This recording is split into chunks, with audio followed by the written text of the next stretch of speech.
മലപ്പുറം മൊറയൂരിലുണ്ടായ വാഹനാപകടത്തിൽ 3 മരണം.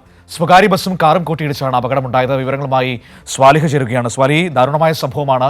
എങ്ങനെയാണ് ഈ അപകടമുണ്ടായത്? എപ്പോഴായിരുന്നു സംഭവം?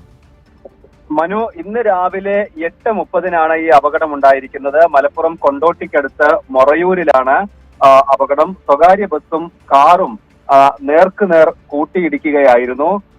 ഈ കാറിലെ യാത്രക്കാരായ പാലക്കാട് മണ്ണാർക്കാട് സ്വദേശികൾ സക്കീന, ബാസില, കാർ ഓടിച്ച ഷിയാസ് എന്നിവരാണ് മരിച്ചത്. 5 പേരാണ് ഈ കാറിൽ ഉണ്ടായിരുന്നത്. മറ്റ് 2 പേർക്ക് കൂടി പരിക്കേറ്റിട്ടുണ്ട്. അത് അതീവ ഗുരുതരാവസ്ഥയിൽ തന്നെയാണ്. ഇവരെ കൊണ്ടോട്ടിയിലെ റിലീഫ് ആശുപത്രിയിൽ പ്രവേശിപ്പിച്ചിട്ടുണ്ട്. രാവിലെ 8:30-ക്ക് ഇവർ എയർപോർട്ടിൽ നിന്ന് മടങ്ങുകയായിരുന്നു.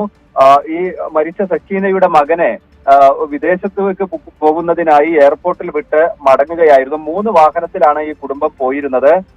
ഈ സംഘത്തിലെ ഒരു കാറാണ് ഈ അപകടത്തിൽപ്പെട്ടിട്ടുള്ളത്. കാർ ഡ്രൈവർ ഉറങ്ങിപ്പോയതാണ് ഈ അപകടത്തിന് കാരണമെന്നാണ് പ്രാഥമിക നിഗമനം. എതിരെ വരികയായിരുന്ന കാർ, ഈ ബസ്സിനെതിരെ വരികയായിരുന്ന കാറ് നേരെ ട്രാക്ക് മാറി നേരെ വന്ന് ഇടിച്ചാണ് ഈ അപകടം ഉണ്ടായിരുന്നത്. വാഹനം നിശേഷം തകർന്നു പോയല്ലേ? അപകടത്തിന്റെ ഭീകരത ആ ദൃശ്യങ്ങൾ കാണുമ്പോൾ നമുക്ക് മനസ്സിലാകുന്നുണ്ട്. തീർച്ചയായും വലിയ അപകടം തന്നെയാണ്. വലിയ വേഗതയിൽ വന്നാണ് ഇടിച്ച് ഈ ബസ്സിലേക്ക് കയറിയത്.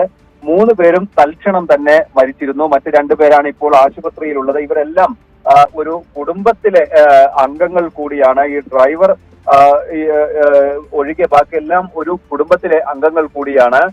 ഡ്രൈവറും മണ്ണാർക്കാട് സ്വദേശിയാണ്. ഷിയാസ് എന്നാണ് പേര്. 23 വയസ്സാണ്.